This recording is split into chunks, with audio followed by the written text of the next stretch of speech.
Hello there, friends. This is Pete Griffin with the Griffin team from Movement Mortgage, and I wanted to spend a little bit of time to talk to you face to face because we're in really interesting and challenging times in our economy, particularly when it comes to our world of home buying.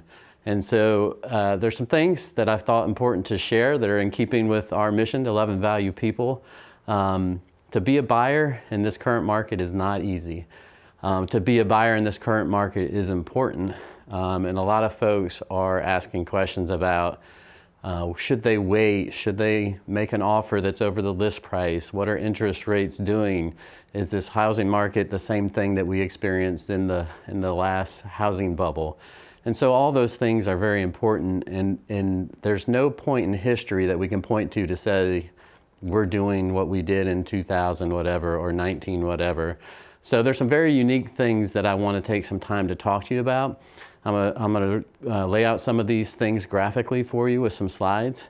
So let's get started. The first thing that I want to talk about is I want to talk about what is the cost to wait for your purchase. What is it going to cost you to buy a house in 6 months instead of today, or a year from today instead of today? So let's go to the slides and I'll take a look at that. So the first thing we're going to do is we're going to look at the cost of waiting, and we have to have a starting point. So we're going to start with a $400,000 purchase. I know this is going to be high for some of you, low for some of you. So for this area, I figured it's a good middle ground to start with. So we're going to look at what you would have if you had a loan today, the day that I'm making this video, the first week of March. So if you bought a house today for $400,000 and you had good credit and you're buying it on a conventional loan, you might be looking at something, in the mid to upper threes, 3.99%, let's say, for an interest rate. And so what I want to do is compare that to what would happen if you bought it 6 months from now. So the next thing we'll look at is what happens if you wait 6 months. So the home prices have been going up. The last 12 months, they've gone up 19.1% in the last 12 months. On average, it's about 1.6 to 1.8% per month. So I'm being conservative here with this 6 month projection, and we're going with 5% increase in your property value. So you would be at $420,000. Also, the interest rates are going up at a pretty steady rate. So we're going to use 4.25% for something 6 months from now. So next, let's look at a year from now. So if you waited a year, we'd have about a 10% increase. Remember the last year, and looking backwards, we had a 19.1% increase in pricing. So 10% is in the same market that we were in a year ago, is being conservative. So with that said, you'd be looking at a property at $440,000 and at an interest rate at our current rate of expansion, probably conservatively looking at a rate of expansion at 4.375. And now you can see, okay, what about 2 years? What about 3 years? So now we're getting to a point to where maybe the market levels out, the supply is meeting the demand. So I've slowed the growth a little bit just to, again, to be extra conservative of what this cost of waiting really ends up being. And so the rates are kind of still going up a bit, but I do have a shallowing effect on them, as you can see. So on this next slide, I'm going to show you graphically what the cost of waiting really looks like. If you just wait 6 months, folks think, oh, I'll save up some money, or I'm gonna wait for the market to calm down. Well, that's going to cost you $22,000, $22,794. What about if I wait a year? I'm gonna wait a year, it'll get better. Well, it's taking builders a year to 18 months to build houses now. So if we have a shortage of houses today, guess what? We're gonna be short houses a year, 18 months from now. And a lot of folks estimate it's gonna be several years before we catch up. So waiting 2 years, waiting 3 years, you can just see how those costs exponentially increase to where you're approaching $70,000 by waiting 3 years. Next, I'm going to show you what that means at the table. At the closing table, if you wait 6 months, you're going to bring $871 more just to close. And if you wait a year, $1,700. If you wait 3 years, $4,600. So not something to take lightly, because not only is the price going up and you're losing that value through the market, you're losing that value from not putting money towards your loan and buying the loan down because you're paying principal every month. You are also bringing more money to the closing table. So that's looking forward. The next thing I want to show you is those that I was giving this advice to a year ago who thought, I'll wait a year. When we look back, it's going to be a little bit more painful, right? So a loan today for $400,000, if you'd have bought that same house in December, now this is real data. This isn't, me looking into a crystal ball. This is looking backwards. December, the average price of that $400,000 home was $390,000. It was 2.5% lower in December. And guess what? The rate was almost 0.5% lower, 3.5%. October, going back 4 months, 5% less for the house, $380,000, $20,000 in your pocket if you would have bought in October versus today. And what about a year ago, that 19.25%, 19.1 to 19.25, as you look at, different reports from different sources, $323,000, $77,000 less for a house for those that a year ago said, I'll wait a year.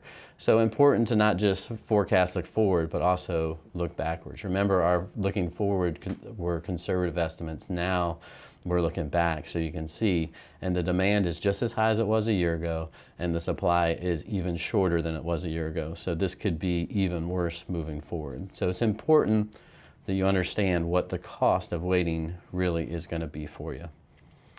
The next thing I want to talk about is, why should you make a strong offer today? Because so many people are going to a contract situation where there's 6, 7, 10, 15 people making offers, and they're making their own artificial limitations to what they're comfortable offering. What you feel like the house is worth isn't relevant in this particular market that we're in. You have to look at, what is that house's value? What are people going to pay for it? If you really want the house, you need to make a strong offer, and this is why. It costs you about $32.50 a month to wait and to shop. That's on a $350,000 house, $32.50 a month in mortgage payment just by waiting a month. That's $130 more in payment for every month shopping. And then, oh, by the way, if your buying power if the rates are going up and the prices are going up, that equates to $10,000 less home you can afford for every $50 extra in monthly payment. So just keep that in mind. The next thing I'm going to do is I'm going to break this down a little bit more cleanly for you. Here's the math for that $350,000 model. Home values are up an average of 1.8% per month, 19.1% year over year, as we talked about. That is $6,300 per month, or $1,575 per week. $1,575 per week is how much the home prices are going up. That's $30 per month in house payment, or $7.50 higher mortgage payment per week spent shopping. So using that $350,000 purchase model every week, just in the value of the home going up, it's costing you $7.50 per week. More importantly, the interest rate. We got the highest inflation we've had in 39 years, and the Fed has to do something to control inflation. So what they're doing are things that are causing the mortgage interest rate to go up, and it's going up an average of 0.125% per week, and that's over the last 2 months. Expectations are it's going to continue to go, and we could see even more accelerated interest rate increases. But just on the pace that we're on right now, every week that's $25 in added monthly mortgage payment. So every week that you walk away from the house because you didn't want to offer $10,000 more, you've effectively cost yourself that $25. Don't forget the $7.50 also, so $32.50 for every week that you spend shopping for a house. Bottom line, if you would have made an offer that was $10,000 more, and you would have done that 2 weeks ago, that might have resulted in an additional $50 to your monthly mortgage payment. However, because you decided to walk and you want to wait because you weren't comfortable doing that extra $10,000, that's cost you $65 in increased payment. And oh, by the way, that house is now $3,150 more expensive than it was 2 weeks ago. So don't wait. Ask your real estate agent, when you find the house that you love and you want to buy it, don't say what you think the house is worth. Don't say, I'm only comfortable doing A, B, or C. Say to your real estate agent, we love this house. We want to buy this house. What do we have to do to win this house? And then, if you truly want it, make that offer. Trust your real estate agent, trust their advice, and they will make sure you're the 1 out of 15, or 1 out of 10, or 1 out of 5 that walks away with a signed contract. So there you have it, my friends. It does matter. We're not trying to put a sales pitch on you to get you to buy today instead of tomorrow. We all need to have transactions, in July, next year in January, 2 years from now. This isn't about a sales pitch. We have a housing market that in some respects is akin to the hot toy at Christmas time.